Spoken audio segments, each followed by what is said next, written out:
What are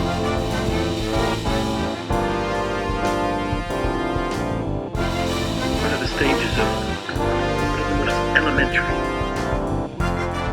I have no idea what you just said.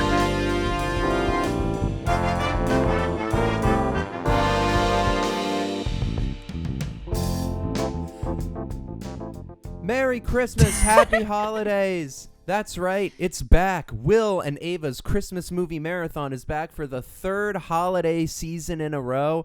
This time we've added, we decided to spruce it up a little bit. We added a visual element, folks. I was just hoping that you'd all want to see our smiling faces. And, I haven't posted on YouTube in a really long time. That's right. We're going to be broadcasting live for the next 5 weeks from the Ava Sophia Brown YouTube channel, recording live in our home studio in the beautiful borough of Queens in New York City.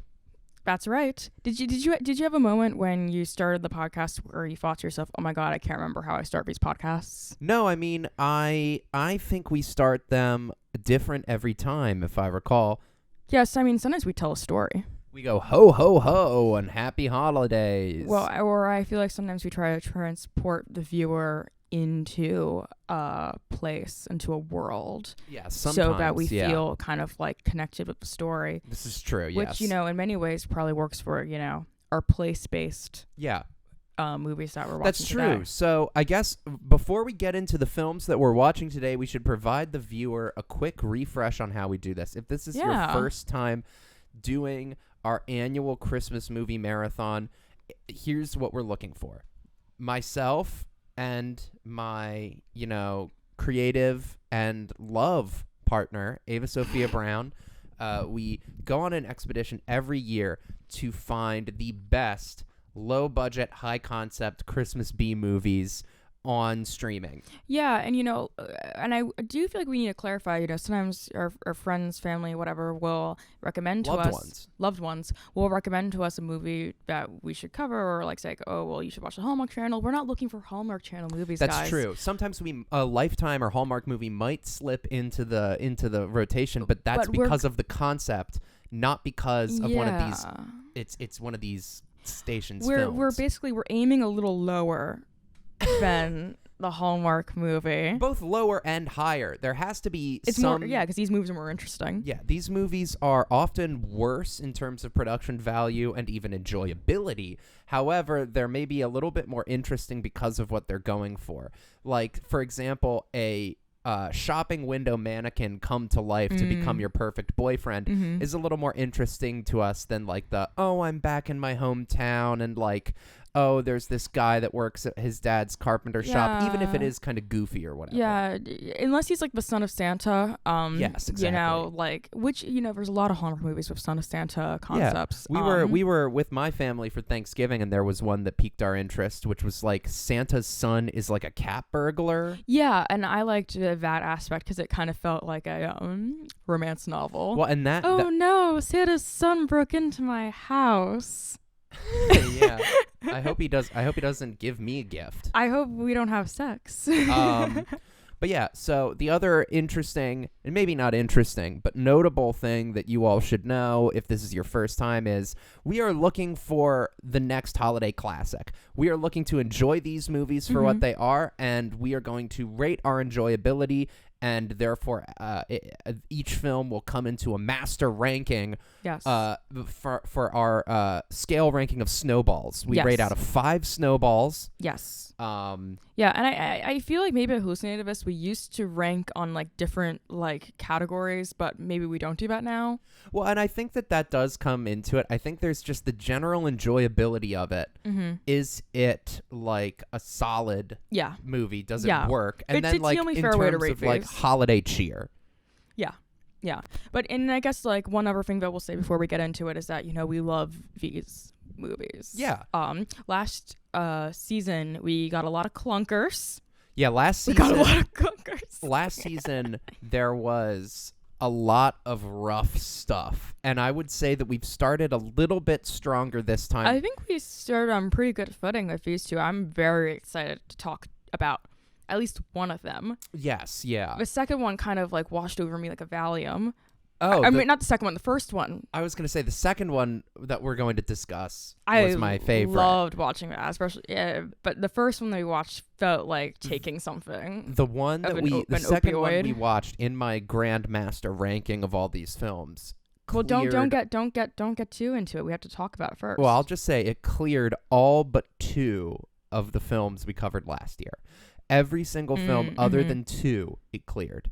It was Selfie Dad for Christmas. Yes, the app that stole Christmas. The app that stole Christmas. And the Santa box, I thought were better than the second film. Oh my God, the Santa box. The Santa box, and you should go back into the archives and listen to the Santa box episode, because that was probably one of the more insane things I watched, and culturally bizarre.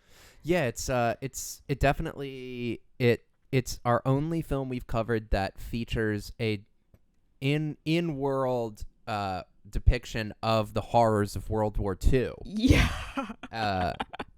So definitely go back to listen to the Santa Box, and fuck it, if it's still on Hulu or whatever, give it a stream. Yeah, I mean, just watch it. It's a bizarre experience. So today, that's enough preamble. They know who we are.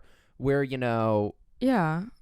We're Will and Ava. I'm Ava. That's Will, and we're gonna talk about Santa's castle today. Yes. So our theme for today was Santa's domicile. Where does Santa live? And many have theorized that it would be in a castle. I mean, we watched the Rankin Bass movies.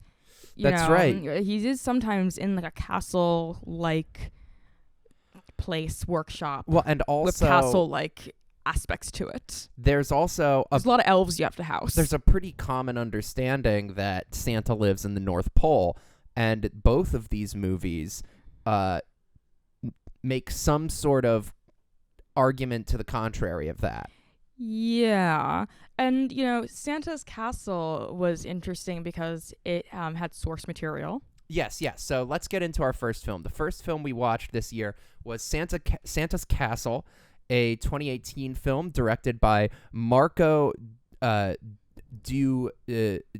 Dufamia, I believe. Marco Dufamia seems to be pretty virtuosic in the Lifetime Hallmark Christmas movie. Yes, he is a guy who has made this type of movie before. But what interested us was the fact that the source material and framed story for the film was featuring Wizard of Oz author L. Frank Baum and his son.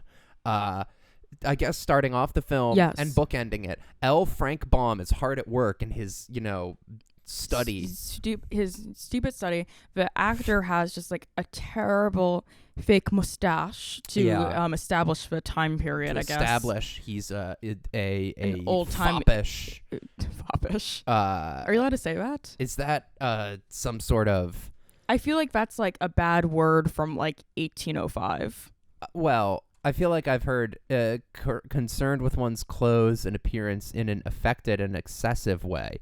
He is foppish and vain. Does it say slur?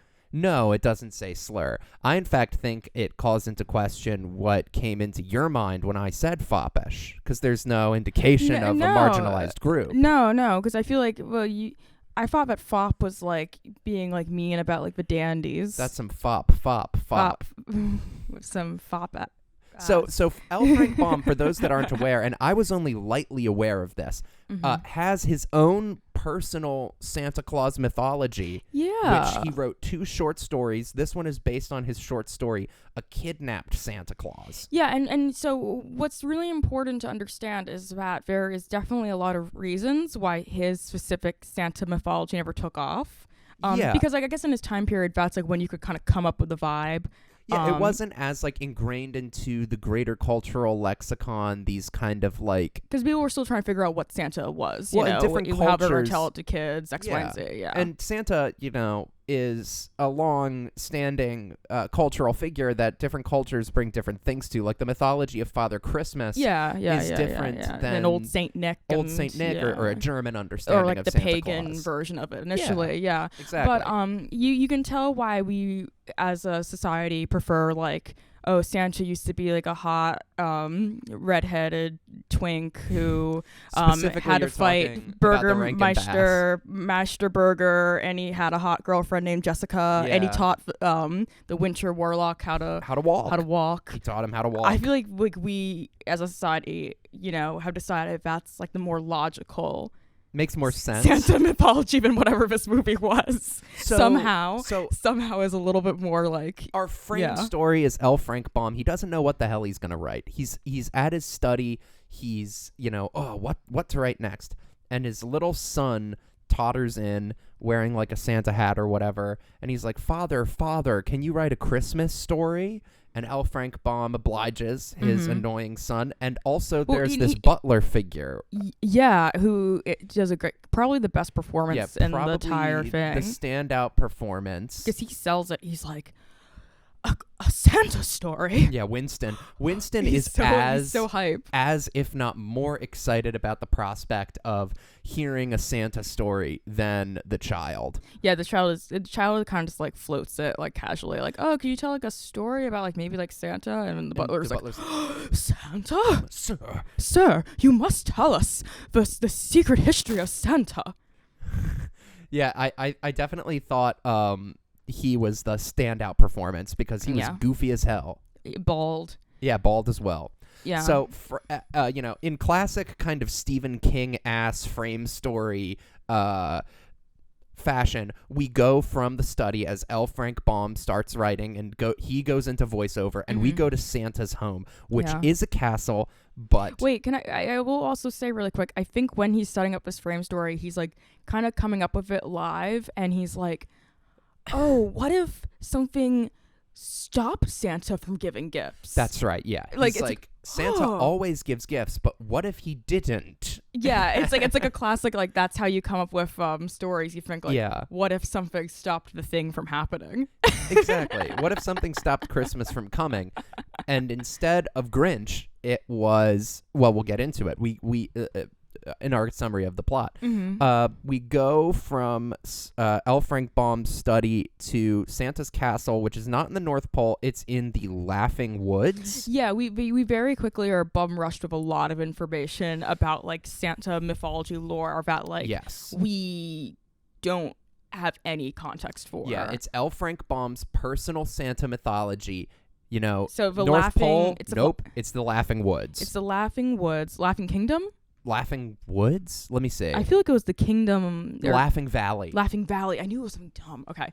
Laughing Valley. Yeah. And instead of... No elves. Instead of the famous elves, we now have Nooks. Rills. Fairies and pixies. Which are things that we know. Like, we know what fairies and pixies are, but I still don't really know the difference. And I don't know what the difference between the Nooks and the Rills was. Because one of these kids was a rook, a Nook, and one of them was a Rill. It was a Rill. Nook, what was Nook's name? Nutter. Nutter the Nook. We're introduced to our main characters, one of which is a little girl named Nutter the Nook. Nutter the Nook. Which is definitely crazy. There's I wonder if that was Whisk the Rill. I wonder if Nutter was the original name of the Nook, or if like they just like decided like, no, we're gonna name her Nutter in this version. There's a pixie that we're introduced to, as well as a fairy. The fairy has some pretty terrible it's hard to look at effects. Yeah, I mean, like they like had an actress on like a harness that they filmed like 20 minutes of like stuff with, and then they put like this like duotone filter over her. Yeah, which, no disrespect, you do what you can with what you've got, but it was definitely a tough to look at effect. And the fairy, and you also see it so often. It had such tough to take lines as well. Like most of the like kind of like that just happened style comedy of the film. Oh yeah. That wasn't from the antagonists, came from the fairy character. I think it came from everyone constantly. But so I mean, it was the movie was like a Valium in this way, because like it was like this constant like so that happened humor, which what year is this? 2018. 2018. Okay, so yeah, that scans of just like choosing to make jokes instead of explaining what the fuck is going on. Yes, yeah. So like you never like felt like stable like understanding what's going on because every character is like you're pretty consistently anyways. You're pretty consistently baffled. I'm taking off these fucking glasses. Done with the Christmas glasses. I'm seeing green. But you're pretty consistently confused as to what's going on. You're just told that there are nooks, there are rills, and you're never really given any firm grasp as to like, okay, are these elf-type creatures? I don't know. They're little kids, though. Yeah, they're all kids. Except the ones that are adults. For the adults.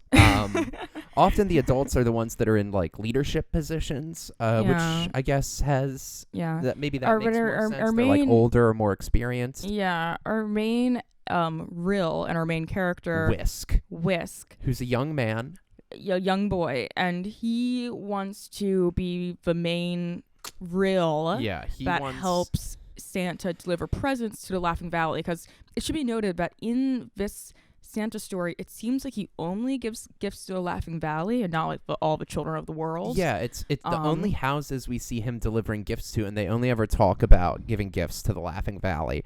But Whisk wants to be on the sleigh with Santa. Yeah, but all he can do is he just does like stuff in the workshop. Yeah, he just like works on like making like bouncy balls and stuff. Oh yeah, his job is to wrap the bouncy balls. Yes, and he's like, oh, I'm so bad at wrapping the bouncy balls, and they're like, well, if you can't wrap these bouncy balls, you're never going to be able to help Santa. Yeah, exactly. And everybody kind of like talks trash on him, and he's like Hermie from Rudolph. The other kids like bully him. Yeah, it's like what are you doing? It's like the elf that wants to be the dentist from Rudolph is kind of his relationship with the other nooks and rills. Yeah, except like he wants to do like I guess what an elf would like ideally want to do. It's like he wants to be like the president. Yes, yeah, he wants to be top elf, but that position is currently held by Brawny. Brawny, who's a big muscular rill. Nook. Maybe this is some implicit bias because he's just like a black guy. Well, in this movie, and he's like he's not like they didn't cast like a super buff guy. Yeah. They just cast like a random black guy. Like you're Brawny, the big strong. You're the big strong elf that can really handle these big heavy presents. You can do the push-ups. Well, and you're a little different from these other elves. You name an elf Brawny. You start to think like, okay, so there must be some heavy lifting involved in this job. Whisk, he's this little kid, that's never going to happen for him. But so the main plot of the film, and I assume the bomb short story, is set into action when Santa, played by actor Donald G. Baker in a very ill-fitting beard. The Santa, if you're on like IMDb or Letterboxd or on Roku, where we streamed the film, the Santa on the poster, that is not the Santa that you see in the film. He has a really rough beard, and he's dressed like Dumbledore. Yeah, which is another thing that conflicts with Santa mythology, and that's not a bad move. I don't mind that he dresses like Dumbledore, and I feel like like sometimes like I feel like I watched like a weird Santa movie once where like when I was a kid that was like good, where he's like dressed a little more like mystically, and like you can buy like the Santa figures that look like that. But I'm down with an alternative Santa mythology. But my issue more so is like when you can put the money into like having like the sets and like all these costumes and all these things, just like spend the extra like I don't know like $125 to get like a nice beard. That's true, and I think that's a like, point that we can criticize. The like effects, I don't know. They weren't terrible. I don't feel like we can criticize that. But like, you're obviously spending money like doing other things and like costumes and sets. This was a pretty well costumed movie. Yeah. There's some like monster makeup that looks pretty solid in certain lighting. Yeah, I mean I don't think anything looks great, but you can tell that there was like a budget with money, and it's like, why would you like just go to Party City for a beard? Like why wouldn't you like actually get like a nice one and like glue it on and make it look real? Because there's so much Santa stuff. Or just hire a fucking actor with a beard. Yeah, have a guy, a big old guy with it's not like Santa this guy beard. It's not like this guy was such a good actor, like, oh, we could only have him. Yeah. And it's in his contract he won't grow a beard. Yeah. But so he gets kidnapped by our antagonists, a group of in the bomb short story, from what I've read on Wikipedia, they are referred to as a group of demons. However, in the film Santa's Castle, they refer to them as the no-gooders. Yeah, the no-gooders. These are bad guys. They say it over and over again, like, you're a bunch of no-gooders. Yeah, you guys are the no-gooders. Okay. And so they're all demons that all reflect like different like traits that are negative. There's envy, who's like looks like Jack Frost. Yeah, he looks like Jack Frost, but he's envy. And when he came on the screen, I'm like, oh, Jack Frost is in this movie, awesome. And then I'm like, no, he's envy, the no-gooder. And then was he like Raph? Who was the bad guy?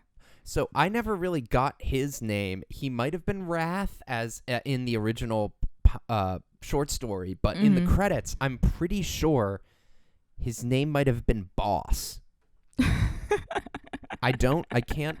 Let me see if I can do some cursory research in the next like 5 seconds. But yes, there's him, and then there's that other guy who looks. He was Regret. Was the other guy? Who had the ears. Who's got some kind of goofy ears and kind of some goofy glasses, but he's a little more sheepish. He's less like, cackling evil. He's a little more resigned to it and kind of like, guys, I think we're going to regret doing that. Yeah, and so note on the no-gooders is that they are obviously asked to do a lot of like improv, like kind of riff the lines out, because they are telling these jokes that like become like running like inside jokes in the movie that are just so like, oh my god, like it can be kind of tough it was tough to get through.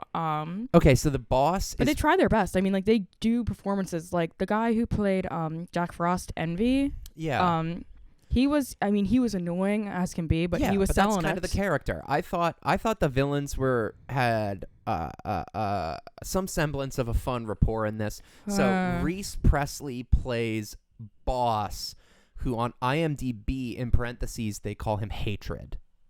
So he's like Raph, he's Hatred. Yeah. Okay, so the reason why they kidnap Santa Claus is really kind of like strange, abstract. They want to kidnap Santa Claus because no one ever visits their evil no-gooder cave. Yeah, no one ever visits their really cold, unfurnished cave, and they want their guest book to get more filled. Well, they don't have a guest book. Or they don't have a guest book, and that's kind of a point of contention and perhaps might get resolved by a magical gift giver in the end. Yeah.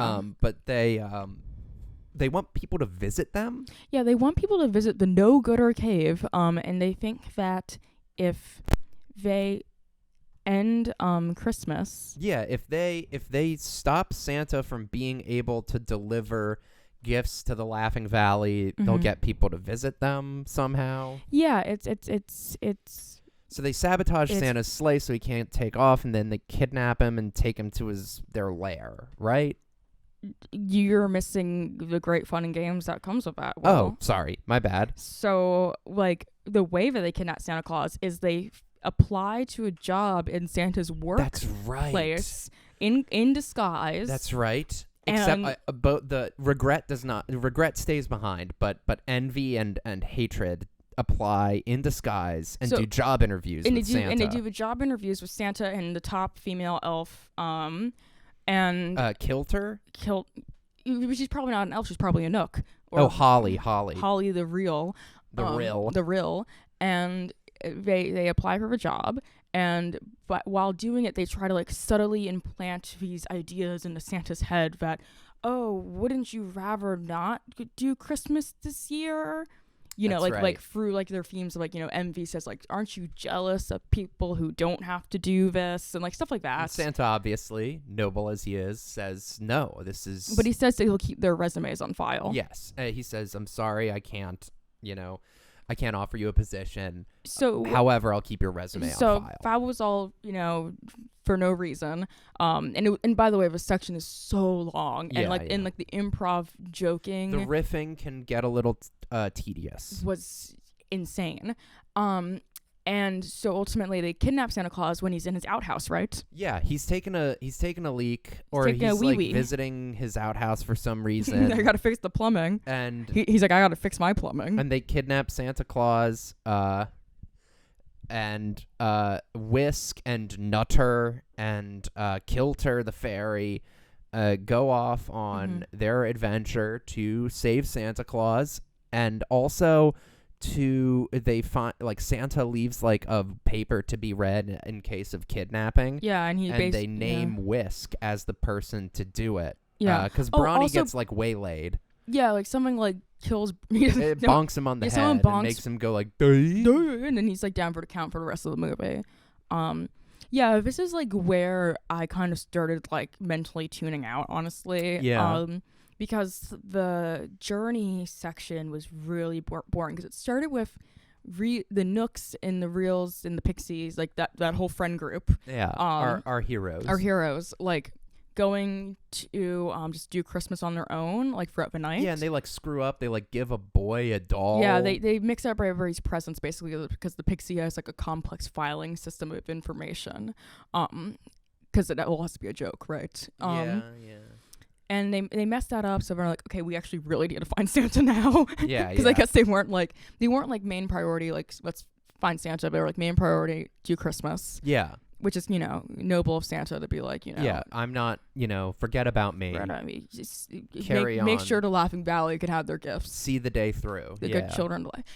And can I just really quick just bring up a point that annoys me? Please. In just like the whole vibe of this movie, the low effortness of this is supposed to be a story being told in real time by Frank L. Baum. Yes. Of Wizard of Oz fame. To his son and his dutiful, loyal servant. In his 1800s Victorian castle with his pipe and his mustache and his butler, and his child is a boy, but he's wearing a nightgown. Like, it's old-timey. Yeah. But then, like, the people of Laughing Valley look like they are, like, on an iPhone or whatever, It does kind of have, like, a very modern sheen to it in an obvious way. And it's like, I don't know, like, just with a little bit more effort or, like, more planning, you could have just, like, made it look all consistently a little old-timey or made it feel more like a choice.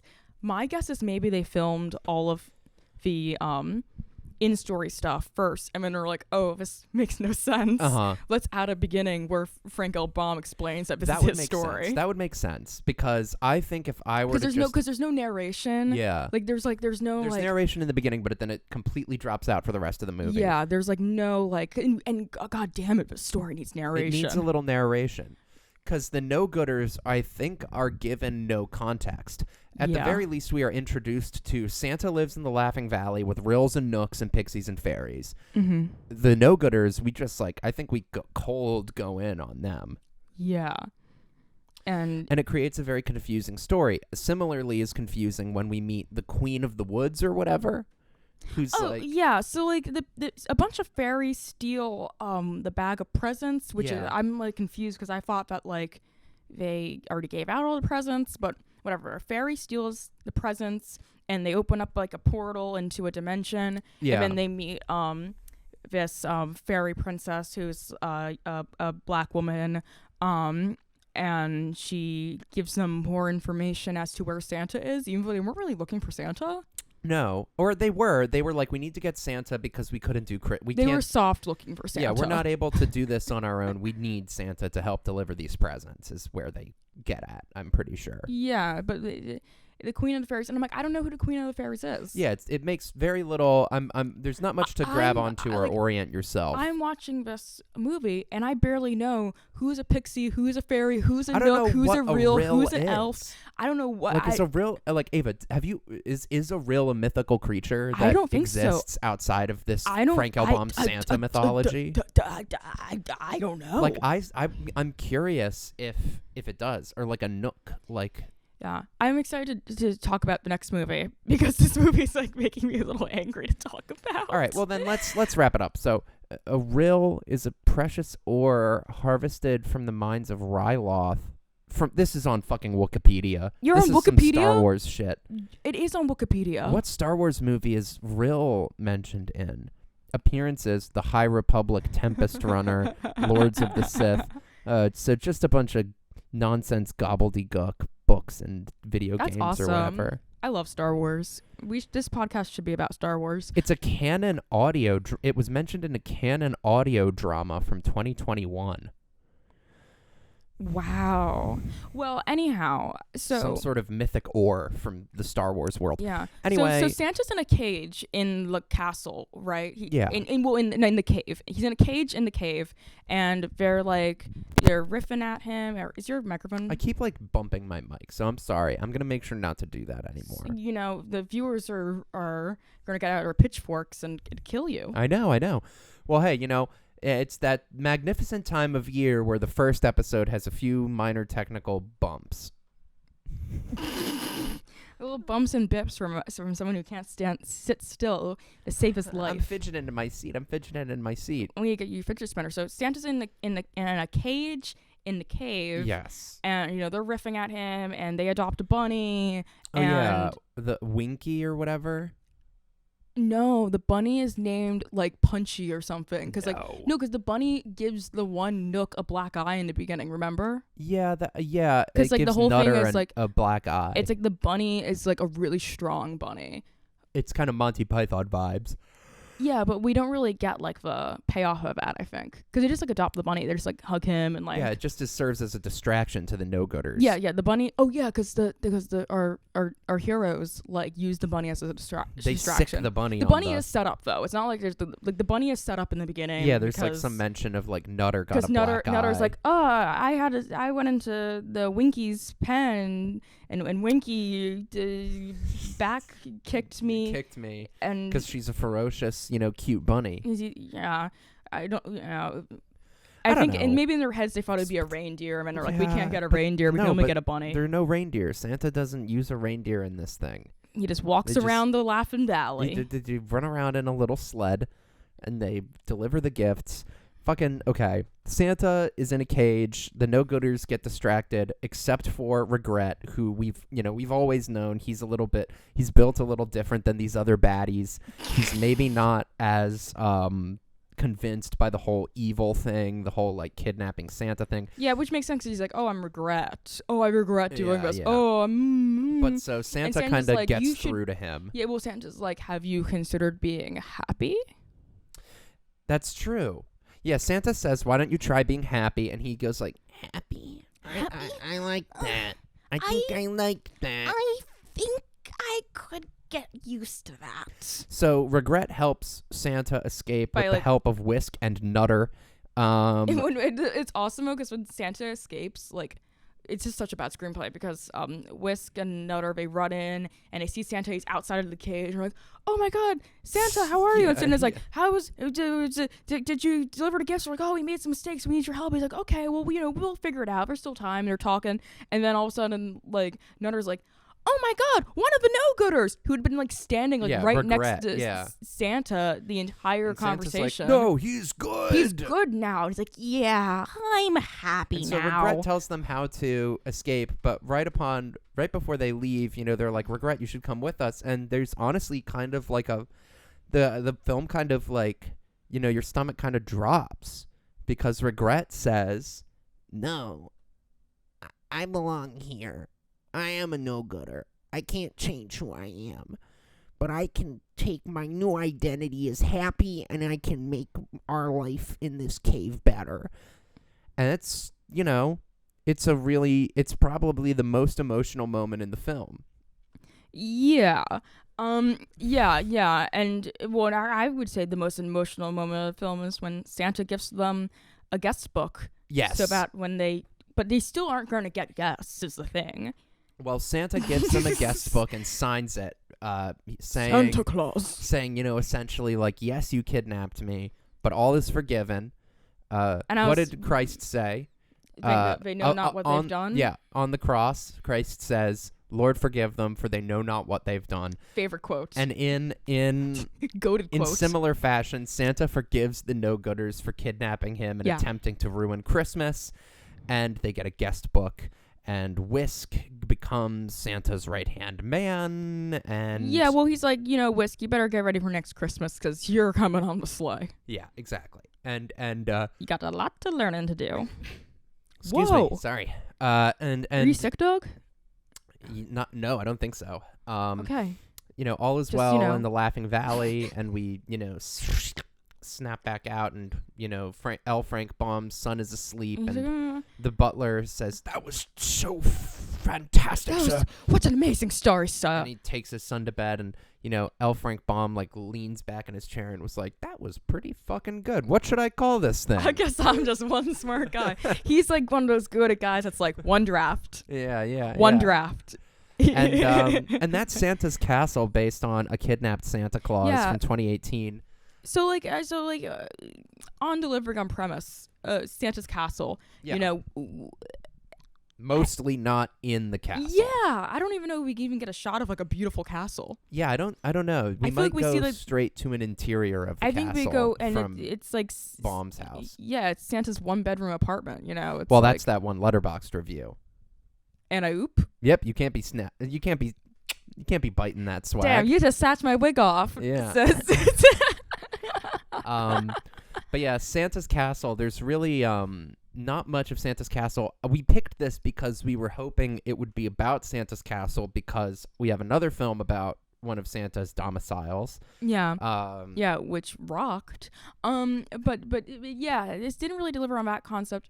And one thing I was excited about, like reading the description of it and hearing that there's nooks and reels, I was like, I'm excited for all these crazy creatures that like are insane. Yeah, what's this gonna be? But then it's just a bunch of little kids. It's just like a bunch of kids. And it's like, why, I wanted like a nook. I wanted a reel. Yeah, what is a Tell elf? me what that is. Like, this is like an elf, basically. Yeah. It's the same kind of vibe. Like, why not just change it to an elf? Like, Yeah. you're obviously, I'm sure they changed a whole bunch about the original story. I mean, they took away like 7 of they changed demons to no-gooders. Yeah.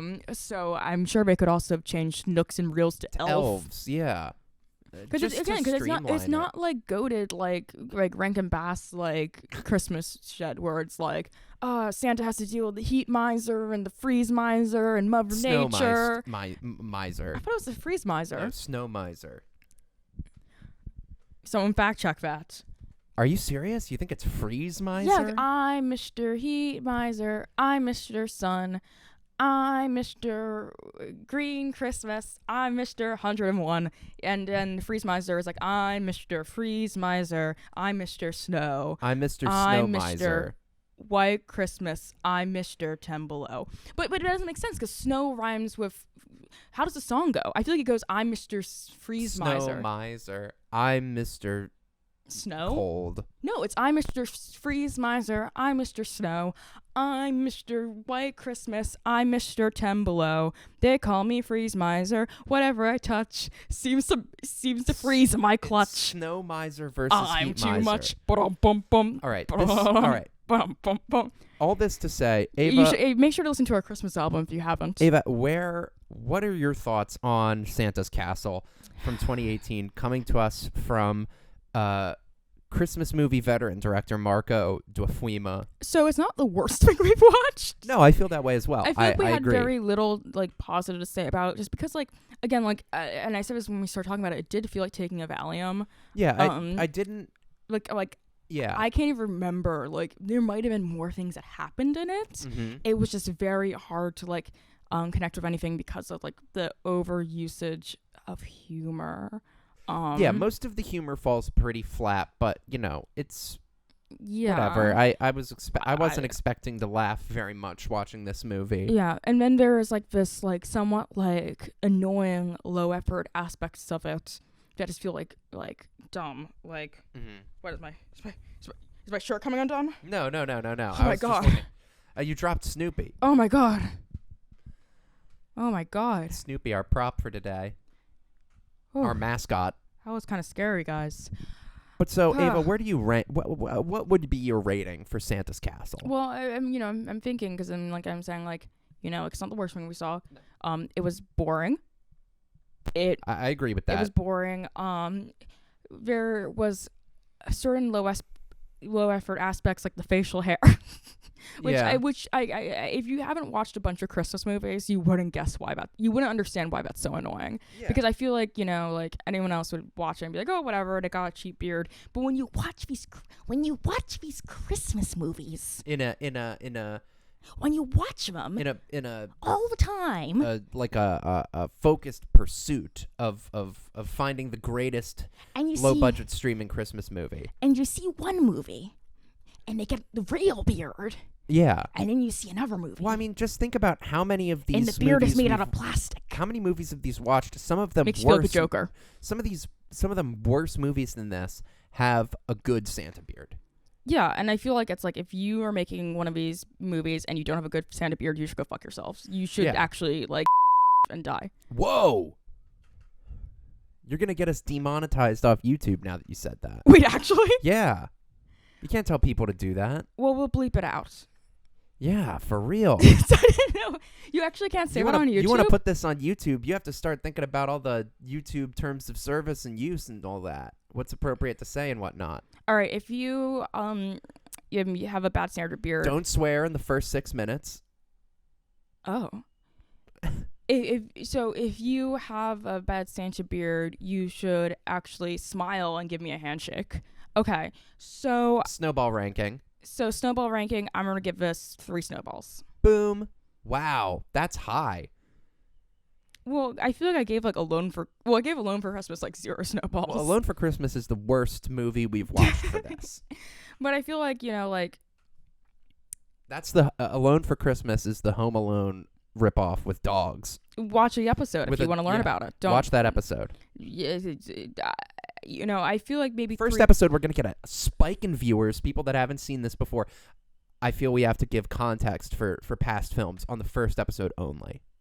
Oh no, I wasn't saying not to give context. I'm saying watch it. Yeah, give it a watch. No, don't watch the movie. The movie's terrible. Oh yeah, don't watch the movie. But listen to our episode about it. You'll learn about Bone, Columbus. Basically, listen to our episode about it and watch it in your imagination. Yes. Like just like imagine the movie as we explain. Yes, it to you. exactly. Yeah. So 3 Dom maybe. DeLuise's kid. It should be 2.5. That's what I was going to give. Are you at 2.5? Okay. I was going to give Santa's Castle 2.5 snowballs. All right. Because let me justify. I mean, I have no backbone. I'll switch it to 2.5. Let me justify this.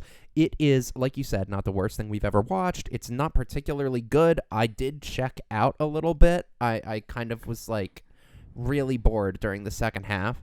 Yeah. That being said, it's not terrible. There's some production value to it. I think those no-gooders had a ball. The no-gooders are fun to watch. Jokes. The no-gooders all look pretty good in terms of like monster makeup and stuff.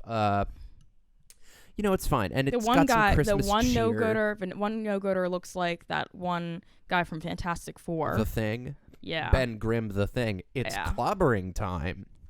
Yeah. But I would also say in terms of Christmas cheer, it delivers. It's a movie about Santa Claus. You can't get more Christmas cheer than that. I would also note that for the novelty of delving into Wizard of Oz author L. Frank Baum's Santa mythology, it is a worthwhile watch if you're interested in that. Yeah. I would not recommend you watch this film. We streamed it on Roku. If you're interested, you can watch the film for free on Roku with ads. Actually, we didn't get a single ad while this was showing. But Roku normally... They won't advertise on it. Yeah. Roku normally a streaming service that has ads. But yeah. 2.5 snowballs. Yeah, I'm don't watch it. I wouldn't recommend it because No. I mean, like, there's so much. There's like just watch Three Bears Christmas if you want to watch like a weird ass Christmas movie. Yeah, Three Bears Christmas. Actually, was a crazy one. I'm recommending you listen to our episode about Three Bears Christmas and then watch it instead of watching this. If you want to get your fix of like weird Christmas stuff. Yeah, that or flippin' Santa Girl. Well, that's just that's I a whole love different Santa animal. Girl. That's like That's a whole one of our different that's like animal. one of our favorite movies. Watch Santa Girl. That's a movie I would recommend you watch. Watching Santa Girl. You still have a clip of the one actor from Santa Girl, Ned the Classified. Oh yeah. We covered Devin Werkheiser. So we talked about how Devin was great in Santa Girl. If you've ever got some TikTok of that guy doing his podcast, we were on him early. Yeah, we were talking about him for a while as like a really good actor, and then I saw this clip from his podcast where he's talking about where he's asking this girl about the first time that she sucked dick. That's ridiculous. But I think it was his dick, like when they're like... That's crass. Yeah, it was... I'm disgusted. I mean, you know, I would never ask someone on my podcast when the first time they sucked dick was. I disavow. Because our podcast is about Christmas movies. Anything we ever said about it would Ned be completely Declassified. unrelated. No, exactly. But he was great in Santa Girl, so you should watch that movie. Yeah, you should watch Santa Girl. It's funny. It's got Jennifer Stone from Wizards of Waverly Place, as well as. Anyway, enough about movies we've covered in the past. Santa's and enough Castle. about fellatio. Ew. Santa's Castle, that's in the book with a 2.5 snowball ranking from both of us. So as we said, the theme of today's episode was Santa's house. Where does Santa live? 2018 Santa's Castle provided the answer of the Laughing Valley and in a castle that you never really see. 2012's Santa's Summer House, directed by legendary B-movie schlockmeister David Dakota, proffers the answer. Santa lives in a beautiful mansion off the Pacific Coast Highway outside of LA in California. Yeah, and David Dakota, director of, or is it David Decocto? It's David Dakota. He directs nowadays tons of Christmas movies. We watched one of his Christmas movies for the podcast in the past. Actually, we watched. Was it the one with the gay couple? No. Even though David Dakota is I thought that was a gay director. I thought that he did like a lot of homoerotic films. That's why he does do a lot of homoerotic horror films. His most famous films are probably the he did A Talking Cat, which was filmed in the same mansion as Santa's Summer House, which is like kind of a direct-to-DVD. We watched the first film we covered for this was a David Dakota A Husband for Lifetime Christmas. movie. Yeah. A Husband with Vivica A. Fox. Vivica A. Fox. Yeah. Yes, and he also he rose to prominence as like a 80s kind of slasher exploitation. His most popular film is called Sorority Girls and the Slime Bowl-orama. Yeah. So and he directed this movie, however, under a pseudonym, right? Like yes, Mary Pickford or something. This was one of his first attempts at a family-friendly film. It was like Mary Crawford or something. Mary Pickford. But it is a David Dakota film, and it was a real freaking treat. It is chock full of moments.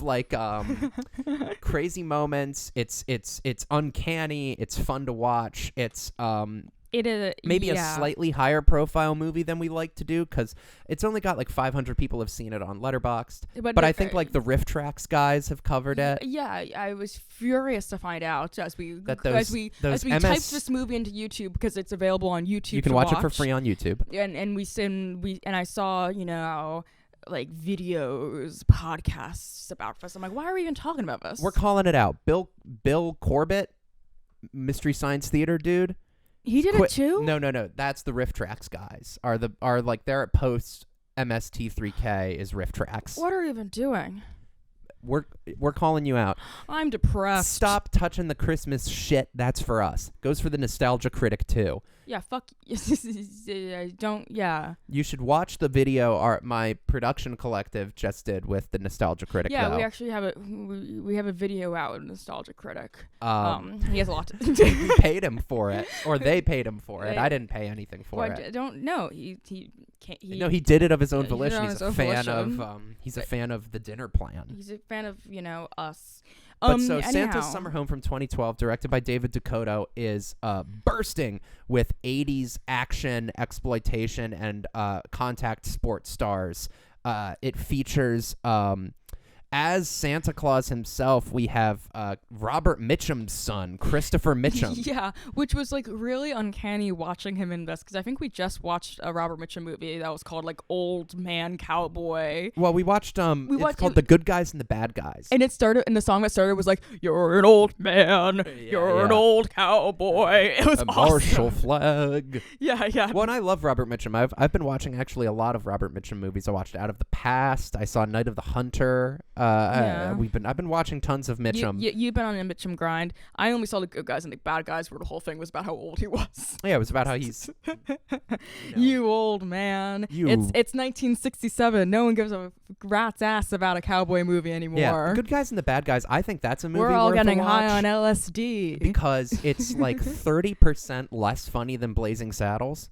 Will hates Blazing Saddles, which is I don't like a weird hate thing about Blazing him. Saddles. He doesn't like the racial humor. No, that's not it at all. You actually love it. I just think like I love Mel Brooks. He's one of my favorite comedic personas. He's one of my heroes. But I sometimes feel like the jokes in a Mel Brooks thing don't have the lasting power that they might have in, I don't know, like... they don't have the same lasting power as like a W.C. Fields movie. Yeah. Will would argue. Yes, I would argue that. I would also argue that Mel Brooks' contemporaries, like Carl Reiner's movies even, I think can sometimes, like The Jerk, that I think is a comedy that I might prefer to Blazing Saddles. I love Young Frankenstein, though. That's one of my favorite movies. Get a load of this guy. Anyway, enough about Mel Brooks, who I do love. The man is dying, and you're just like, saying all this horrible stuff about his career, saying that you're better than him. I've never said I'm better than Mel Brooks. You're saying that you're funnier than him, and I think you could write a better movie in your sleep, or 100 monkeys on a typewriter could write Blazing Saddles. I think Gene and they could Wilder, put more N-word drops in it. If you got 100 chickens typing at the same time, one of them will accidentally write Blazing Saddles. Yeah.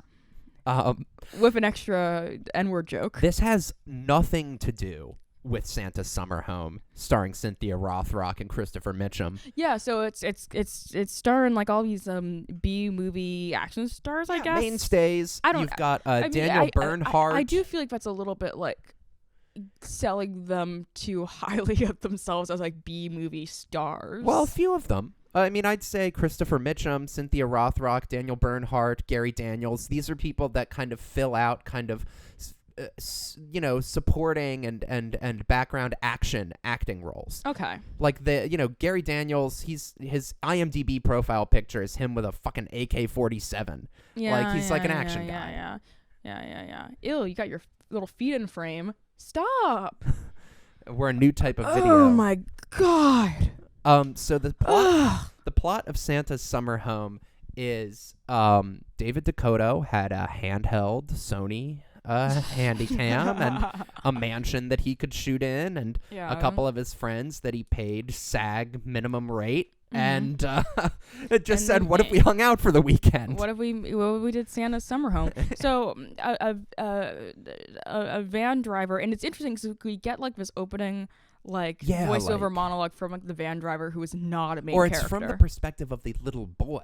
No. It's Andy. He says, "No, I'm Andy. I'm on my way to summer vacation. This is our van driver." He introduces the van driver. I thought it was the van driver this whole time. Why do we care about what he has to say about this? We open, and it is confusing because we open on It's Mike. like a shot of the van driver, and he also was young, so you think it would be It's a him. close-up on Mike, played by Young Woo Huang, and you hear Andy, played by Elijah Adams, his voiceover, and he says, "I'm on my way to a summer vacation with my parents and some other people I don't know." And he explains what we're staying at this resort. We're out in the country, which is funny because it is just the Pacific Coast Highway in LA. And like in the very beginning, there are palm trees everywhere. Yeah, and they get lost, so they end up pulling up into this like mansion, and like all these characters are saying like, "Oh, this is what we get for leaving the city on these back roads," and it's like, it's LA. Anyway, it's like this is like why you moved to LA for like everything to look like this. Then in a confusing move, we never break from that close up of Mike. The voiceover says, "This is our driver, Mike," and it just disorients you. And then we go into an opening credits sequence with snow, even though the movie takes place in the heat of the summer. The beautiful ocean waves. Which this is something that I enjoy about this movie, is it's a Christmas movie that takes place in July. Christmas in July. We've always wanted to do a Christmas in July. Yeah, we've season, always wanted to but do it never works Christmas out. in July, but we're always busy once July comes. But maybe next July you'll get some treats from us. Yeah. We'll bunker down and watch some movies. But so the van the van driver Mike keeps complaining that every time they get close to the resort that they're supposed to be staying at, the weather, there's like a fog. some fog rolls in, and he takes this consistent wrong turn into the driveway of this mansion. Eventually, it happens enough times that he gets out. He explains what's going on to the, LA kind of like corporate culture, yuppie class, like workaholic assholes. Yeah. That are it's all different types of like that stereotype. Yeah. They're all like, is there any organic food here? Yeah. Or like, what's the Wi-Fi password? This was supposed to be a working vacation for me. But he explains to them what's going on, and he goes to knock on the door of the mansion, and who comes out but a woman, a beautiful broad, a beautiful older woman. It's Cynthia Rothrock. She has like purple martial artist, doing no martial arts in this film. She hey, don't cut me off. Oh, my bad. Next time you do that, something bad might happen. Curtains. It might get pretty scary. It might cut to black on the camera, on the video end. You were saying she has purple highlights. She has yes. a rockabilly polka dotted midi dress and a sparkly bodice that you can tell is supposed to be worn just completely free of, any brassiere, but a black full coverage bra underneath this beautiful sparkly bodice dress. Yes. And she's wearing cork wedge heels.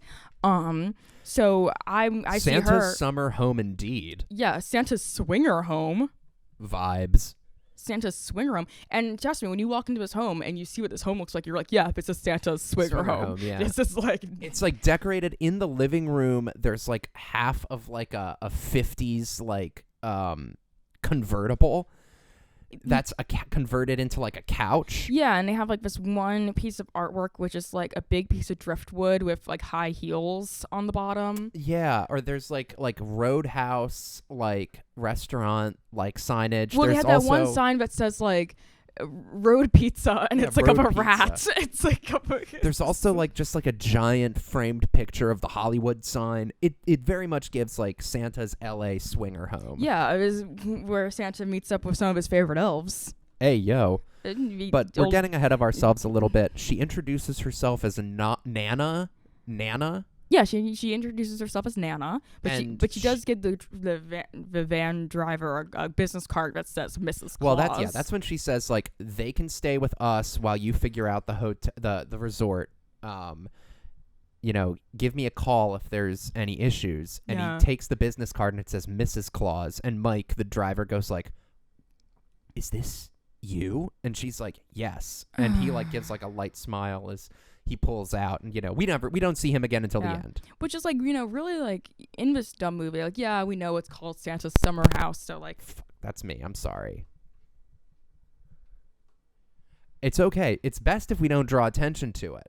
What if, as not a podcast listener, you've never been listening to a podcast and then you hear that happen and they just keep talking and they don't acknowledge it and you barely care? Well, it's because they got an editing team and I'm hearing it and I'm scared that there's an electrical fire in my headphones and I'm gonna die in your headphones because we've got this beautiful fire next to you. The fire is right next to me. The real tree is on the other side. I'm just like in the middle of a big fire zone, so I'm afraid. But anyway. So what the van driver Mike strands them there. Okay, they decide to stay there for an evening. Yeah, and what I was gonna say was like, with the business card, the Mrs. Claus one is like, I guess the movie is called Santa's Summer Home, so it's gonna be Santa's summer home. But like, really, just like giving up the sauce in the beginning. Yeah, there's no like mystery. Like, is this Santa? It's like, yes, it's Santa. This is Mrs. Claus. It's Mrs. Claus. This husband she keeps referring to is Santa. It's Santa himself. So before we get too far into the plot, let's introduce our main characters. We have Nana, who's Mrs. Claus. Later, we meet Christopher Mitchum, who plays Papa, who is Santa Claus. But the kind of yuppies that are staying there, the people whose hearts are hardened, that Santa is trying to open up to the Christmas spirit in July. Yeah. We have the opening voiceover was Andy, played by Elijah Adams, and his parents are Dean, played by Gary Daniels, and Sadie, played by Kathy Long. And they're both like Sadie. They're both like workaholics. Yeah. Kathy Long, who's a former MMA She gives like such like a Natasha Lyonne vibe, kind of, in yeah. this movie, but in a way that doesn't work. Yeah. And so their core issue is they're like workaholics. He's always focused on work and like financial stressors, and they've like lost love in their marriage. It's like a awkward kind of like, oh, we don't love each other like we used to marriage. And the son always brings up like, the last time I remember my parents happy was when we were on a vacation in Winnipeg. I hate annoying ass privileged kids like this. Yeah, well, and he's also my parents don't love each other anymore. When Nana like grow up is like showing everybody their rooms, she like says to him like, we've also got like a TV with every TV channel you can ever imagine, and he's like, sick. And she's like, yeah, you can sleep on the couch. And his big thing is he likes watching TV and taking dips in the swimming pool with older men he's not related to. Not unlike Mike TV himself. He kind of has a Mike TV vibe. Yeah, Wonka lore. If you're big into Wonka stuff. Yeah. The other pair that's staying is there's a pair of sisters of young women. There's Constance, played by Jessica Morris, and Molly, played by Rachel Rosenstein, who are a sister duo who the Constance runs a catering company, and Molly is like a budding photographer. She wants to be a photographer. But her sister is always like, stop it with your stupid photography. This photography's going nowhere. You need to help me with the catering business because their parents passed away, and Constance kind of became a mother figure for Molly as a younger woman, and is like, I helped raise you. You need to help carry on our parents' catering company. And then the other final guy staying is Brian, played by Daniel Bernhardt, who is a rocket scientist who is the kind of the cad of the group. Yeah, well, he reminded me of, for all of our listeners who watch 90 Day Fiancé. 90 Day. Or specifically the only one that I've actually watched a lot of, 90 Day Fiancé, The Last Resort, in which Big Ed is on it. And one of Big Ed's thing, he's like the short guy who is he's like creepy.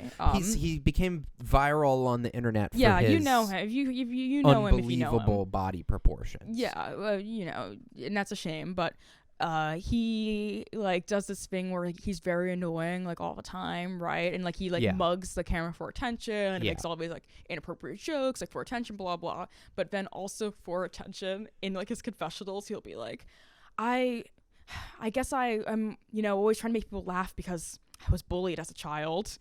And I cope through humor. Yeah, I cope through my sense of humor. And he's just like the worst person. Yeah, it's so funny. There's very little redeeming about Big Ed, and similar to Brian. Yeah, Brian reminds me of him, but Brian's like supposedly like traditionally handsome. Yeah, and rocket scientist. Also, so, not to give up the game too much, but the reason Santa brought them here is because their hearts are hardened to Christmas spirit, and we learned that Brian's parents got divorced, and he was bullied or whatever, and Santa works in mysterious ways. Yes. He's like God, basically. Yes.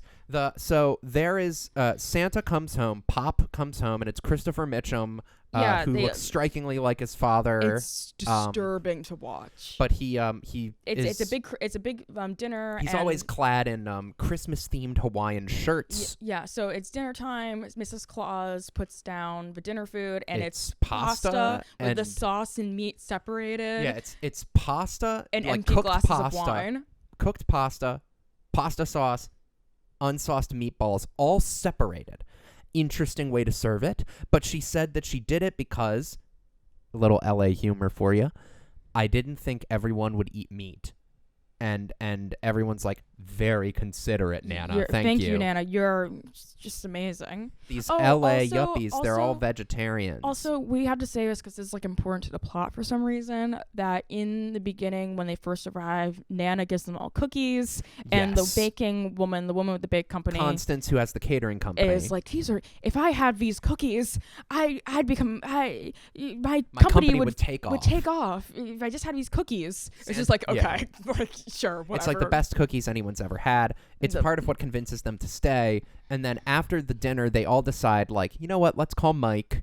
let's decide to stay here for the weekend, and then he can just pick us up when we're done. But also during the dinner, there's like this funny part where like Robert Mitchum sits down. Chris Mitchum. Chris Mitchum sits down, and the little shithead Chris Kringle. The little shithead child Andy is like, has anyone ever told you kind of look like Santa? Oh yeah, that was so funny. And it's like, well, first of all, if I was Andy, I'd say, has anyone ever told you look exactly like Robert Mitchum? You look like. but also like our character is like the Santa character. Like he has no beard, Yeah. He's not like super fat. Yeah, he's not very big. He doesn't have a beard. He doesn't have a big jolly nose. He doesn't have long hair. The only tell is whenever he laughs, whether it's in a dramatic scene. Ho, ho, ho. Yeah, like when he's talking to Brian about how his parents like were divorced, and Brian was like, I hated you because you never brought me that one gift. And Santa goes like, Brian, I'm sorry, but that gift doesn't exist. Yeah. But also, I guess what I'm saying is, like, how, like, rude would it be, like, in real life is, like, if, like, you were, like, a guest in someone's home and they made you dinner and you're sitting down. You're going to stay there for the weekend. You're going to stay there for a weekend and you turn to him and you're like, has anyone ever told you look like Santa? And he doesn't even have, like, a beard? Well, and his so mother... What the hell do you mean by that? His mother, Sadie, says, like, Andy. Yeah, but also it's, like, crazy. It's, like, who would say that? Yeah, well, so... Like, it doesn't even make sense. Like no one's, like, it's not like... Can you think of any situation where, like, even if someone looks exactly like Santa, you'd say, like, has anyone ever told you you look exactly like Santa? I guess I wouldn't, but I don't know if I was a young man. I don't know. Maybe I would. Not playing devil's advocate. I don't think I ever have or did.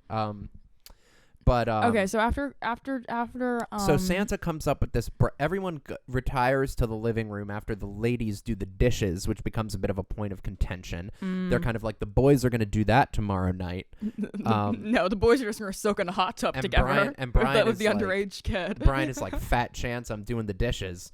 But Santa proposes the idea. Pop proposes the idea that they should all do something that's not quite a Secret Santa, but more like a white elephant, where we draw names out of a hat, and you have to, over the weekend, come up with something you can't buy, but you have to like make or whatever, or a gift for someone. The gift could be a concept also. Yeah, so they pick out the names. Okay, Dean gets Sadie's name, so he's got to get a gift for his wife. Sadie gets Dean's name.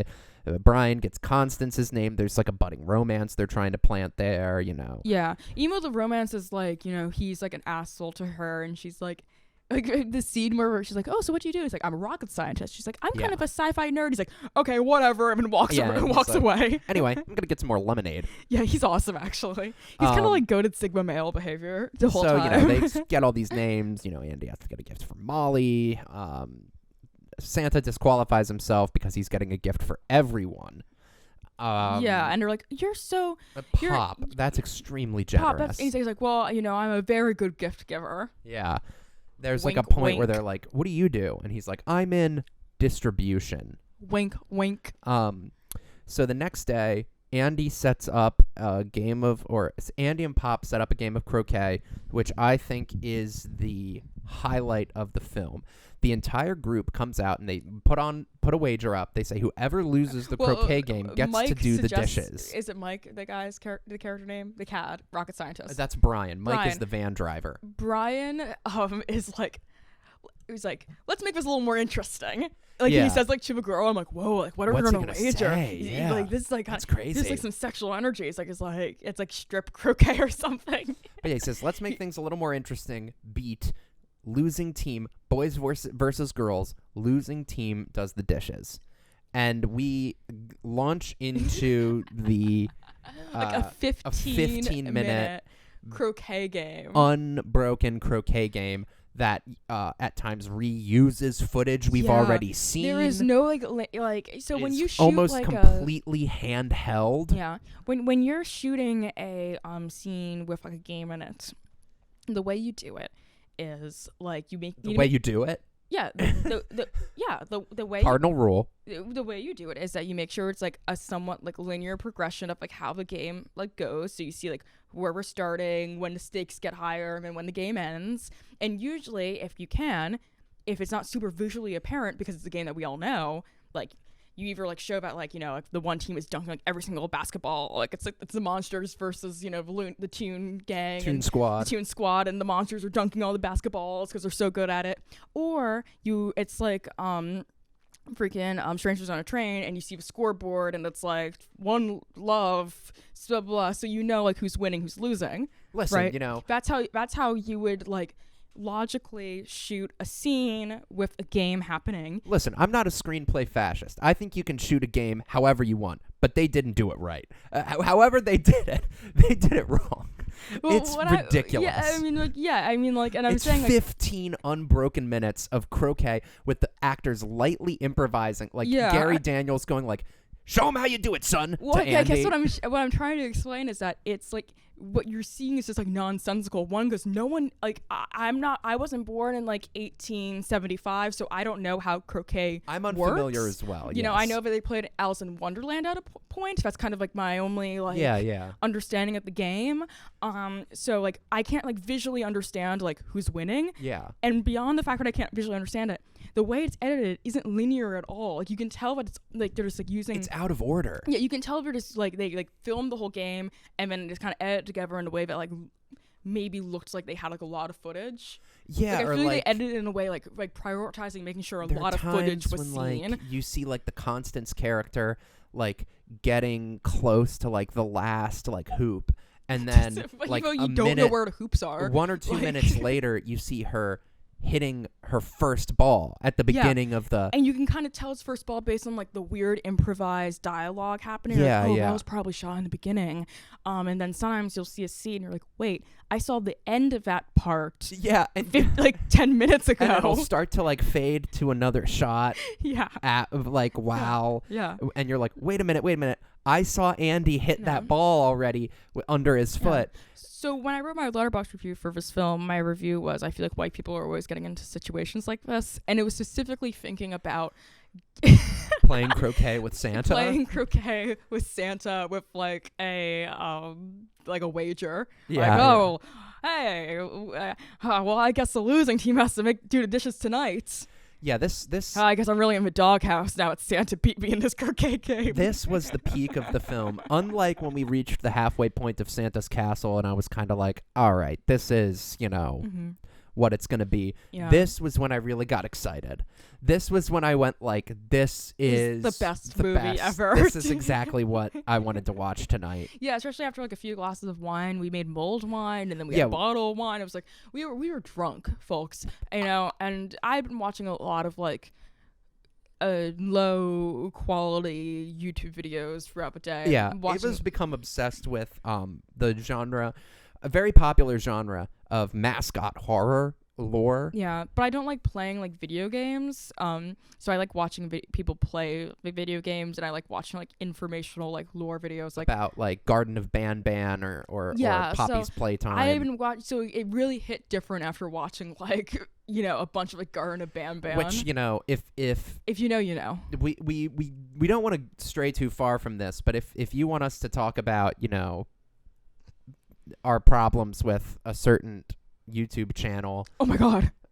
No, we should never talk about this. All right. But there was a video that angered us about that had to do with Max Fleischer, who Ava and I are huge fans of, and how it relates to that Bendy game or whatever. Yeah, there was a video that infuriated us. From a certain video game theorist. Video game who will remain unnamed. Who will remain unnamed, potentially might have an IQ under 55. The way he talks about Betty Boop, like it's not something anyone's ever heard of. He was talking about Betty Boop. It's like so for some reason people thought that she was really attractive back in the day. I guess it's because you weren't allowed to wear short skirts back then. He talks about like the dark side of Betty Boop. Bimbo's initiation is literally about a cult. I don't know how people in the 30s found this funny, but apparently they did. I think this is just sick and twisted. And really weird. Yeah, and it's just like But my favorite part was definitely like him like talking about Betty Boop, like unable to like conceptualize her why as, like, sexy. People would be like, oh, this is like a sexy character. He's like, but she's just like a drawing. Yeah. He's like, but she's like a drawing, and like her face is like stylized. She doesn't look like Valkyrie. Yeah. Or is Valkyrie like a YouTuber or a character?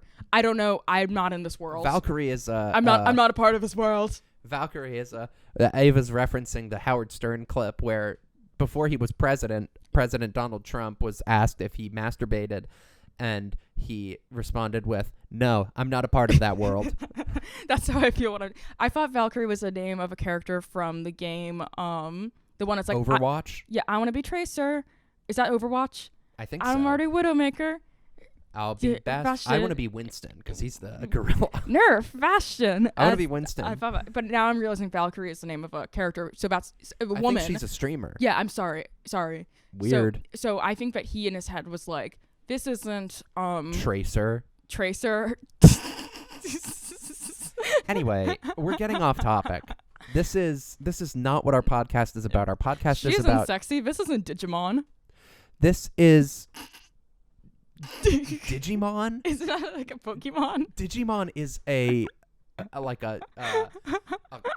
collection of cards and media that's similar to Pokemon. I thought Digimon was like have you seen like the clips on TikTok of like the guy like making like claymation like Pokemons but then like eating them, like he like cuts I haven't seen this. Cuts off their legs and he like fricassee fries it and it looks good AF.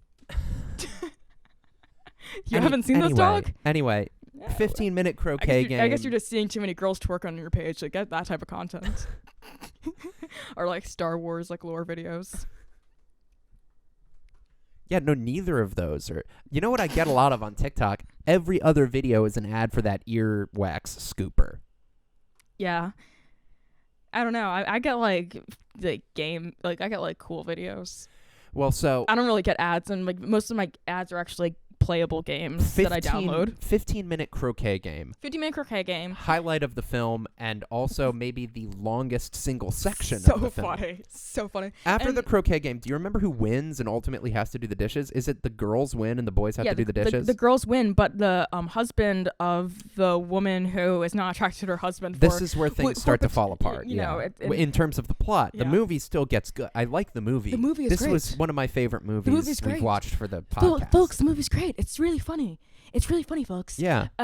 So the husband it's like I was your secret Santa, and your gift was that I threw the game for you. And her face drops. And it's face. so like she's like unbelievably like tense. I loved the casting of this actress because they couldn't have picked Kathy Long. They could not have picked a woman that seemed less like she would be in a marriage with like a man like that. I don't know anything about her, but like she's a former MMA fighter. Her voice is like so like it's so deep like this. So like every time she does a line, she's just like okay. Yeah, and it's so funny. It's so tense. It's like when he comes up behind her and kisses her, and he's like, "I'm your secret Santa. I'll throw the game for you." He has an Australian accent. Yeah. I think he's like Australian. I don't want to. I think he is. Or maybe he's doing the accent for the movie. He's British. He's British. He sounds Australian. Gary Daniels. I thought he was a Kiwi. I thought he was a Kiwi. He's like, "I'll throw the game for you." And she's like, "I love you. I'm your secret Santa." And then her son's like, "Mom, he says something happened." He looks at her. She's like, "Nothing happened." It's so funny, and she gets so like, oh, yeah. Thank you. Yeah. It's so funny. Well, and like later, like so, all the characters at some point like talk to like Santa like separately and like kind of explain like in their confessional. They kind of have a heart to heart with Santa. Yeah, and they're like talking to him. So she goes up to Santa and she. She explains what happened, right? And she's like, yeah, my husband was my secret Santa, and he told me his gift to me was throwing the game. And Santa's face drops too. He's like, oh no, oh no, he can't find the words, and then she goes like thoughtless, careless, narcissistic, patronizing. It's like whoa, and like, but what I really liked about it is that Santa like could connect with her on like this like really like Sex in the City like level of like immediately like knowing like girlfriend, that was unreasonable. Yeah, like, oh girl, you're valid in that. Like I because when that line happened, First of all, I thought her face dropped because he kissed her on the cheek. I didn't the timing of like well, and I the also statement. I was I didn't under the realize impression that she was upset. Yeah, I didn't really read too much into it. I thought that it was really weird and awkward, but given the performances and the rest of the film, I just thought that it was a weird, like, awkward, like, performance thing. And I guess, like, you know, like, if my girlfriend was telling me, you know, like, yeah, my husband's gift to me was actually throwing this game so I'd win it, you know, if I, like, was, like, a friend but, like, hated my friend's boyfriend, I'd be like, oh, yeah, that's actually fucked up. Yeah. But, like, I feel like if I was, like, a neutral party, I'd be like, oh, okay. Yeah. You know what I mean? I wouldn't read into like, it in the same way that Santa... Well, he couldn't really buy you anything because... There was no store, and we were Santa all forced to do the stupid Secret Santa. Santa said we weren't allowed to buy anything, so it's like, okay, like, did you want him to make you a card? Yeah, exactly, and it's like that's and it's really all he could do. Yeah, and I thought we were all like kind of forced to do the Secret Santa by this weird like swinger old man. Yeah, you know? So like I didn't. Who know. we all think it's ridiculous that he might be Santa, and in fact, when it comes up that he is Santa, we all get very, very hurt. Yeah. It's awesome. Everybody feels really weird afterwards. There's like a scene where the sisters, tensions are rising there. We've been mentioning this a lot, but like there's one part, I don't know if it's like after the croquet game or before the croquet game, where the son... Oh, it's after the croquet game, because this is where our sisters, their tensions are running high. She's like, stop taking the photographs. The husband and wife, they finally confront each other in the bedroom, and Andy's kind of like... Well, they confront each other. She says like, I didn't like that you did that or something, and Andy's like looking for something to do, and okay, so he's like walking downstairs, and he's like, anyone want to? He goes to his girl crush. He's like, you want to go? Molly. You want to go in the hot tub? She's like, no. I've got to work on the catering company. I gotta. No time for fun and games. No time to sit in the hot tub with you. And then he asks like all the men in the house, like, you want to go to the hot tub? Dad, with me? you want to go out? And he's like, no, I've got to talk to Mom. So then he asks rocket scientist, and rocket scientist is like, anything to get out of the dishes. Anything to get out of helping in the kitchen. We'll get in the hot tub. So he gets in the hot tub with Santa and the rocket scientist. And Santa's like, Andy, I'm so glad you recommended this. Yeah, he's like, this is great. This is great. Just sitting in the hot tub with my boys, this 15-year-old and the rocket scientist, talking shop about girls. And Santa has to step out of the hot tub, and then Brian gives Andy the idea. He's like, no, but they talk about girls for a little bit first. Oh yeah, they talk about girls. Like Santa and like Andy are like, yo, rocket scientist, that hot blonde girl. Yeah, with the catering company. That hot girl, like the hottest girl in the house right now, she wants you. Yeah. She really wants you. And he's like, no. He kind of goes like, I kind of like is like kind of vulnerable in an unexpected way. He's kind of like, no way. No way. Couldn't be. Me? I don't even know what I'd say to her. Yeah. But and Andy, like, in a very humorous scene, Andy the child is like, say this. It always works for me. And, you know, Brian and Santa kind of go like, oh, yeah, it works for you, kid. Yeah. Yeah. Oh, and Brian has like this awesome line. It's like, why should I take advice from a kid and some old man about love? Yeah. Yeah, I don't know. Yeah, when you're in your like mid 40s, can you imagine saying that to like an old guy? Yeah, giving you advice, and it's Santa. Like, first of all, why would I take some advice from some old guy on the ways of love and romance? But I'm just gonna do what I'm doing. So after Santa slips out of the hot tub, Brian says to the they all talk about how good that hot tub sesh was. Yeah, Santa's like, this was a great tub sesh. We gotta soak again sometime. They literally say that. I swear to God. But Brian, you know, swims over to Andy, this young boy that's not his son, and he says, I've got an idea. Let's find out what Pop got us for Christmas. Let's sneak into his office. And Andy's like, I don't know. And Brian's like, no, we should do it. So they sneak into Santa's office, and they good thing, because they know where Santa's office is, by the way, because like before they go in the hot tub, they like enter his office without knocking on the door, and Santa like slams his laptop shut. Yeah. Like he's like watching porno. Yeah, it seems like Santa's browsing some naughty subreddits. Yeah, he was obviously like doing like Santa shit that would have like made them know about like he's Santa. But it kind of he has this like incriminated like look. Yeah, if you didn't think he was Santa, you'd be like, oh, I guess this old guy was just like looking at porn or like jerking off. But so they go back into the office, and they open his computer, but they get distracted by, on the wall there's photos of him in a Santa suit. And Brian goes dude, like, it's not just photos of him in a Santa suit.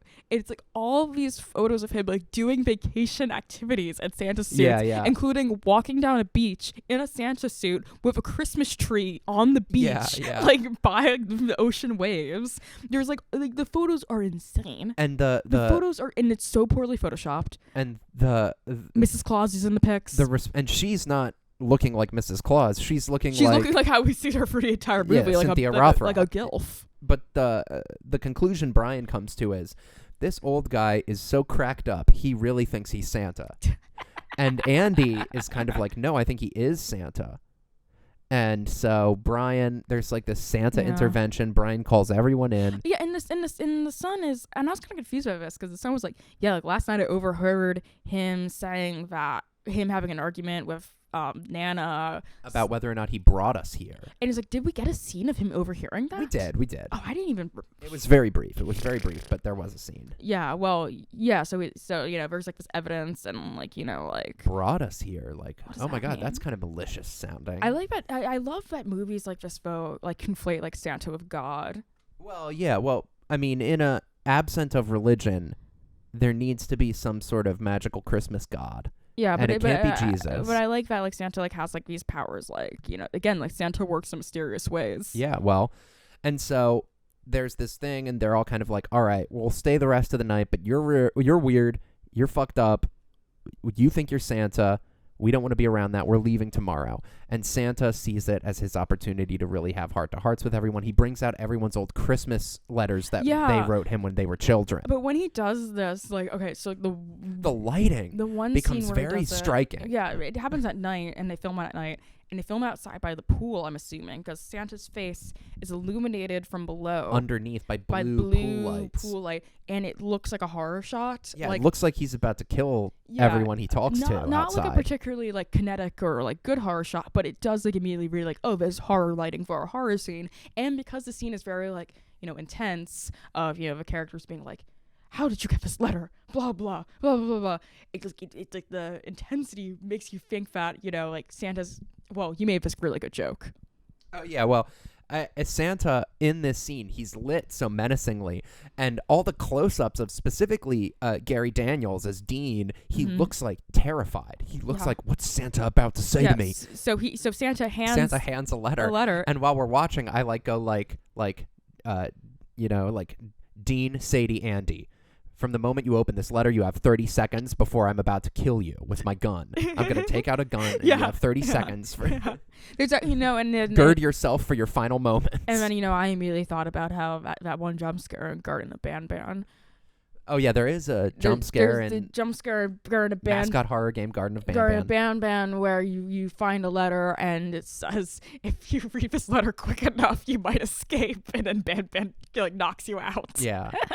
But, he reads. Is that not like the funniest device in anything? We need more movies of a letter that's like, if you read this quick enough, you might escape. And then they don't escape. You have 45. Oh, that's me again. You have 45 seconds. That wasn't you. That was the crackling of the fire. That's right. That's the fire. I turned my microphone towards the fire for a moment. But so he reads Andy's Santa letter that mentions the Winnipeg vacation, and they all come together, and they're like, oh, we should come together more as a family, make more time, do less work, tell each other we love each other. Boo. Let's skip to the best letter, which is the Brian's letter. Well, yeah, the sisters make up. They have their subplot. They're not really I feel like the only important character in this movie is Brian. Because Santa confronts Brian with a letter he wrote when he was a little boy about his parents were getting divorced, and they were bad somehow. He has divorce child trauma, which is he also kind of not that big of a deal. Most movies like this crack me up because you're okay, a child of divorce. Yeah, but most people are children of divorce. Yeah, okay, at a point it's like a lot of people. Oh no, my parents don't love each other. Okay. What am I supposed to do about that? Yeah. It's not my problem. The main thing though that why he has beef with Santa is he wanted a gift that didn't exist, and he blames Santa it's awesome because in the letter, so he's like, so the letter's like, I want this like flying saucer, blah blah, like whatever, and he puts on a letter and he's like, yeah, that's why I never liked you, because you never got me that gift. And Santa was like, Brian, the gift never existed. And he's like, yes, it did. I know it existed. It existed in your mind, Brian. Which is so funny because, like, can you imagine being like a 45-year-old man and still thinking the gift that you like imagined as a child was real and being like, mad about it? I don't actually care because I thought this was an entertaining movie on its own merits, and it was also just kind of like a movie that's fun to kind of watch because it's so crazy. But like, it's like, okay, if I'm trying to take this script seriously, all right, so he still thinks this gift exists when it definitely doesn't. All right, so is Brian dumb? It's such like a Burgermeister burger ass situation. Yeah. Or it's like, Santa, it's like, what? Like, you want like you're mad that the gift that never existed that Santa didn't get. You're mad at Santa? Why are you mad at Santa? Santa like you're convinces Santa like convinces Brian that the reason he became a rocket scientist was to eventually create this toy into the real world. Very Freudian. And so Brian starts making a prototype for the toy in the living room. The next morning after Santa, they had this come to Santa moment. Everybody's feeling a little better. They exchange their Secret Santa gifts.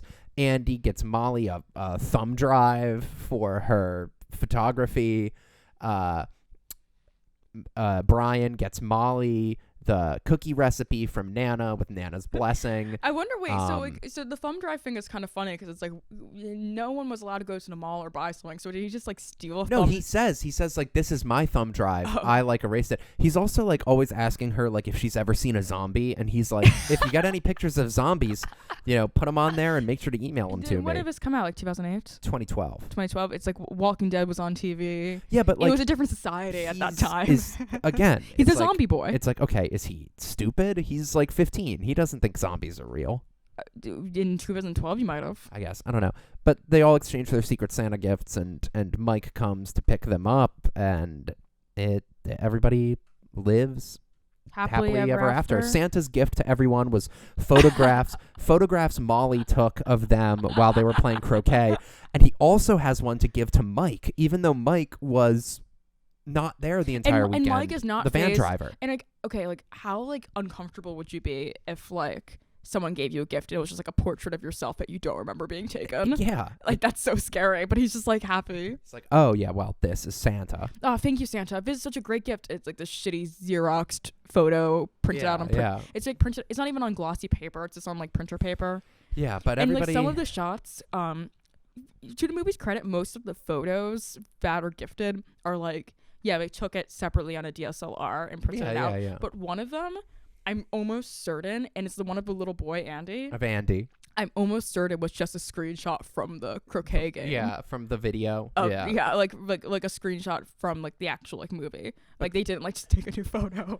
They pile in. He squatted down. He's like, oh, nice action shot. But they pile into the van. They drive off and changed and go back to their lives with a little bit more of the Christmas spirit imbued within them, thanks to Pop and Nana.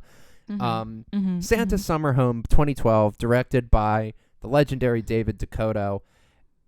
Ava, what's your review? Where do you stand on Santa's Summer House? Oh my God, I loved this movie. I did as well. It was a hoot and a holler and a laugh and a giggle on my part. I mean, like I thought it was just so damn funny.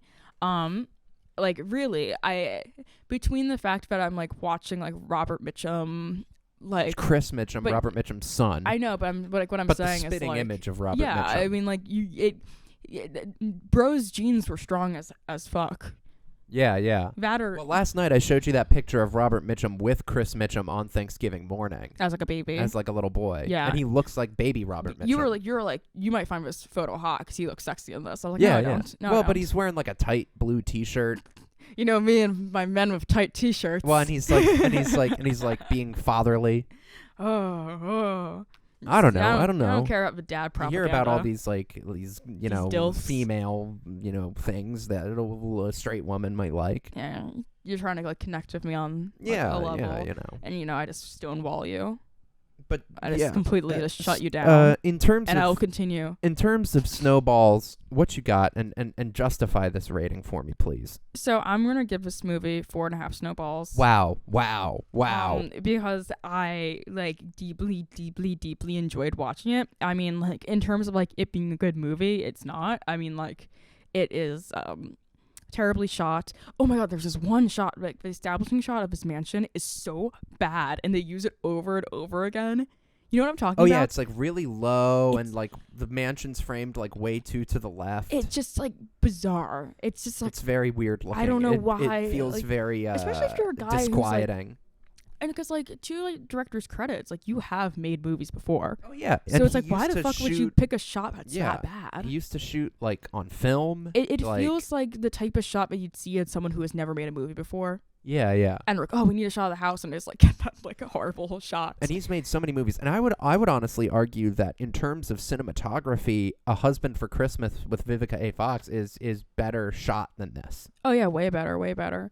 So it's just kind of weird on that level, and just boring plot, but the performances in this movie are so great.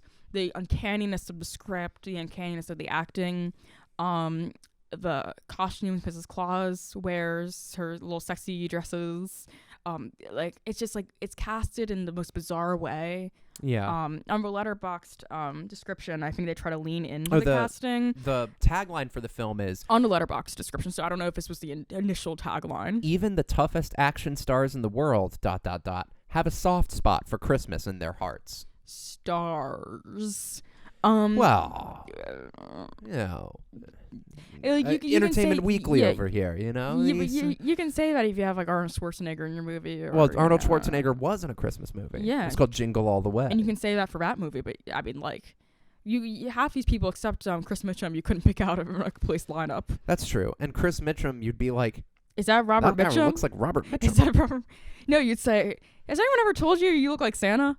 Yeah. You say that guy kind of looks like Santa. I'm not going to be as generous because I do think you didn't enjoy it. I'm going to give this movie 3.5 snowballs. That's such bullshit. Well, I do think that that's so fake of you, it's a bit of a drag. That's why I don't trust you. There's a bit of it has a bit of a lull for me at certain points, and I do think that there are better movies we've watched that are better as movies and also better experiences. What is better? Karate Christmas Miracle. Yeah, but I feel like this is similarly awesome. I'd say Santa Girl and Holly's Holiday. I can't remember what I rated Karate Christmas Miracle. Well, whatever it is, it's definitely a 5 snowballer. That is the top Christmas tradition. That is the thing that has come the closest. Yeah, I mean, we've rewatched about 10 times at this point. That being said, Santa's Summer Home, super fun. This one I would recommend, especially because it's only 90 minutes. It's on YouTube. It's watch this with your family. I would recommend watching Santa's Summer Home if you want a goofy Christmas movie to watch. It's super funny. It's not you'll have a gay old time. Yeah, it's not a laugh a minute, but it's got some good stuff. And if a 15-minute unedited croquet scene of kind of stilted, weed.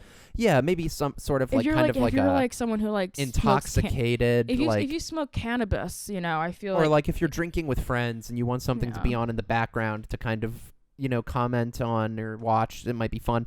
I also think of its own not to sound too ridiculous, but in its own experience, just watching a movie.